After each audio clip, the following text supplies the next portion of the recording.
ನಮಸ್ಕಾರ. ನಾನು ಮತ್ತೊಮ್ಮೆ ನಿಮ್ಮ ಮುಂದೆ ಇವತ್ತು ಒಂದು ಹೊಸ ವಿಷಯದೊಂದಿಗೆ ಬಂದಿದ್ದೇನೆ. ಇವತ್ತಿನ ವಿಷಯ ಏನಂದ್ರೆ, ನಮ್ಮ ಜೀವನದಲ್ಲಿ ಸಿಗುವಂತಹ ಸಂಬಂಧಗಳು, ಸ್ನೇಹಗಳು, ಬಾಂಧವ್ಯಗಳು ನಮ್ಮ ಜನ್ಮಾಂತರದ ಕರ್ಮಗಳಿಗೆ ಅನುಸಾರವಾಗಿ ಪೂರ್ವ ನಿರ್ಧಾರವಾಗಿರುವಂತಹುಗಳು. ನಮ್ಮ ಹಿರಿಯರು ಹೇಳ್ತಾ ಇದ್ರಲ್ಲ, ಋಣಾನುಬಂಧ ರೂಪೇಣ ಪಶು ಪತ್ನಿ ಸುತಾಲಯ ಅಂತ.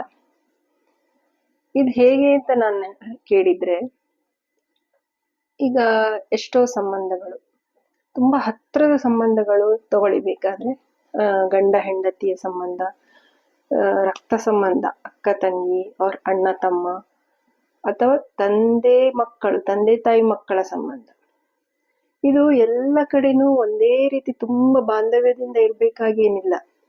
ಎಷ್ಟೋ ಸಲ ಅರೆ ಇವರು ತಂದೆ ತಾಯಿ ಮಕ್ಕಳು ಆದ್ರೂ ಇಷ್ಟು ಯಾಕೆ ವೈರತ್ವ, ಅಥವಾ ಗಂಡ ಹೆಂಡತಿ ಇಷ್ಟು ಸಂಸಾರ ಮಾಡಿದ್ದಾರೆ, ಇಷ್ಟು ವರ್ಷ ಕಳೆದಿದ್ದಾರೆ, ಆದ್ರೂ ಯಾಕೆ ಅವರ ಮಧ್ಯೆ ಒಂದು ಬಾಂಧವ್ಯ ಇಲ್ಲ, ಯಾಕೆ ಎಲ್ಲ ಒಂಥರ ಮೆಟೀರಿಯಲಿಸ್ಟಿಕ್ ಆಗಿ ನಡೀತಾ ಹೋಗ್ತಾ ಇದೆ ಅಂತ ನಮ್ಗೆ ಅನಿಸ್ತದೆ. ಕೆಲವೊಮ್ಮೆ ರಕ್ತ ಸಂಬಂಧದಲ್ಲಿ ಅಷ್ಟು ಒಡ ಹುಟ್ಟಿದವರಾದ್ರೂ ಶತ್ರುಗಳ ತರ ಅವರು ಬದುಕ್ತಾ ಇರ್ತಾರೆ. ಒಬ್ರಿಗೊಬ್ರು ಒಂದು ಮಾತುಕತೆ ಇರುವುದಿಲ್ಲ, ಒಂದು ಯಾವುದೇ ರೀತಿಯ ಕನೆಕ್ಷನೇ ಇರುವುದಿಲ್ಲ. ಆದ್ರೆ ಅದೇ ಕೆಲವು ಸಂಬಂಧಗಳು ತುಂಬಾ ಗಾಢ. ಅಂದ್ರೆ ಆ ಸಂಬಂಧದಲ್ಲಿ ಅದು ಏನೇ ತಪ್ಪರ್ಲಿ, ಏನೇ ಒಂದು ಆದ್ರೂ ಅಲ್ಲಲ್ಲೇ ಕ್ಷಮೆ ಮಾಡ್ತಾ ಅಷ್ಟೊಂದು ಪ್ರೀತಿ ಮಾಡ್ತಾ ಹೋಗುವಂತ ತುಂಬಾ ಒಂದು ಗಾಢವಾದ ಸಂಬಂಧ, ಅಥವಾ ಗಾಢವಾದ ಸ್ನೇಹಕ್ಕೆ ಮತ್ತೆ ಬರ್ತೇನೆ, ಮೊದಲು ಸಂಬಂಧದ ವಿಷಯ. ಸೊ ಅಷ್ಟೊಂದು ಗಾಢ, ಅದೇನೋ ಅವ್ರು ಎಷ್ಟೇ ದೊಡ್ಡ ತಪ್ಪು ಮಾಡಿದ್ರು, ಇಲ್ಲ ನನಗೆ ಬೇಕಾದವರು, ನನಗೆ ತುಂಬಾ ಆತ್ಮೀಯರು ಅಂತ ಕ್ಷಮೆ ಮಾಡ್ತಾ ಹೋಗುದು. ಈ ಎರಡು ಒಂದು ವಿಷಯನೂ ಇರ್ತದೆ ಇಲ್ಲಿ. ಒಂದು ಅತಿಯಾದ ಗಾಢವಾದ ಸಂಬಂಧ, ಇನ್ನೊಂದು ಎಷ್ಟೇ ಹತ್ರದ ಸಂಬಂಧ ಆದ್ರೂ ಅವ್ರಿಗೆ ಒಬ್ರಿಗೊಬ್ರು ಸಂಬಂಧ ಇಲ್ದಾಗೆ ಇರ್ತಾರ. ಸೊ ಇದೆಲ್ಲ ಆಗುವುದು ಯಾಕೆ ಅಂತ ನಾವು ಪ್ರಶ್ನೆ ಕೇಳಿದಾಗ ನಮ್ಗೆ ಆಗ ಗೊತ್ತಾಗ್ತದೆ, ಪ್ರತಿಯೊಬ್ರು ನಮ್ಮ ಜೀವನದ ಏನು ನಮ್ಮ ಒಂದು ಲೈಫ್ ಜರ್ನಿ ಇದೆ ಅಲ್ಲ, ಪ್ರತಿಯೊಬ್ರು ಬರೋದು ಆಸ್ ಪರ್ ನಮ್ಮ ಜನ್ಮಾಂತರದ ಕರ್ಮಗಳಿಗನುಸಾರವಾಗಿ ನಮ್ಗೆ ಬರ್ತಾರೆ. ಒಳ್ಳೆ ಕರ್ಮ ಮಾಡಿದ್ರೆ ಅವರು ಬಂದು ಅದನ್ನ ನಮ್ಗೆ ಪ್ರೀತಿ, ವಿಶ್ವಾಸ ಎಲ್ಲವನ್ನು ಕೊಡ್ತಾರೆ.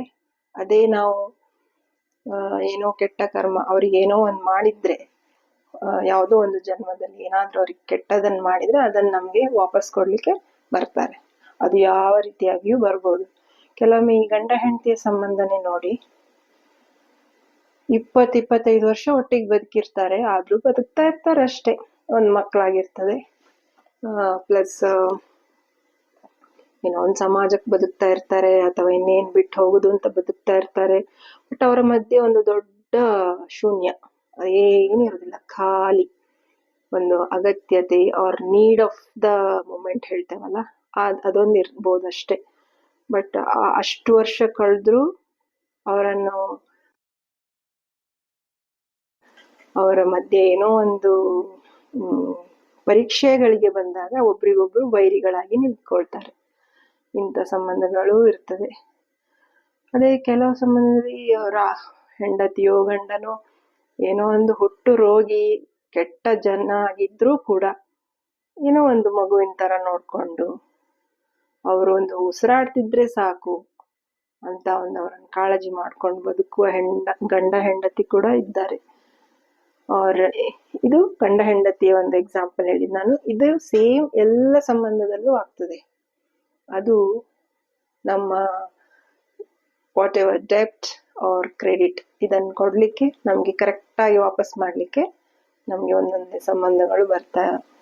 ಸೊ ನಾವು ಅದಕ್ಕೆ ಎರಡನ್ನು ಸಮಾನವಾಗಿ ಸ್ವೀಕರಿಸ್ಬೇಕು. ಮತ್ತೆ ಮುಂದೆ ನಮ್ಗೆ ಯಾವಾಗ ಈ ಜ್ಞಾನ ಒಂದು ಬರ್ತದೋ, ಯಾವಾಗ ನಮ್ಗೆ ಅರಿವಾಗ್ತದೋ, ಅದಾದ್ಮೇಲೆ ನಾವು ಈ ತರದ ಕರ್ಮ ಇನ್ನು ನೆಕ್ಸ್ಟ್ ನಮ್ಗೆ ಇಂಥದ್ದೆಲ್ಲ ರಿಟರ್ನ್ ಆಗ್ಬಾರ್ದು. ಸೊ